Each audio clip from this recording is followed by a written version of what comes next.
കണ്ണാടിയിൽ നോക്കി സ്വയം സുന്ദരിയാണെന്ന് ഉറപ്പുവരുത്തി അവൾ കോളേജിലേക്ക് ഇറങ്ങി. അതിനിടയിലാണ് ഒരു ശബ്ദം കേട്ട് അവൾ തിരിഞ്ഞു നോക്കിയത്. ആളൊഴിഞ്ഞ റോഡിൽ അകലെയായി അവൻ കാത്തുനിൽക്കുന്നുണ്ടായിരുന്നു. ഇത്തവണയെങ്കിലും തന്റെ ഇഷ്ടം തുറന്നു പറയാൻ ആ ചെറുപ്പക്കാരൻ തീരുമാനിച്ചു. അവൻ കാര്യങ്ങൾ തുറന്നു പറഞ്ഞു. പക്ഷേ അത് കേട്ട ഉടനെ അവൾ തല താഴ്ത്തി നിന്നു. ഒന്നും പറയാതെ അവിടെ നിന്ന് പോയി.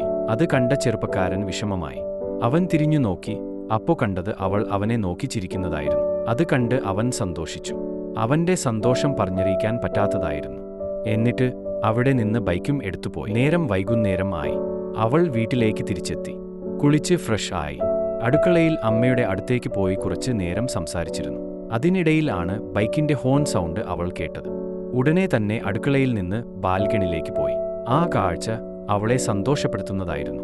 അവിടെ ആ ചെറുപ്പക്കാരൻ ആയിരുന്നു. അവൾ അവനെ തന്നെ നോക്കിയിരുന്നു.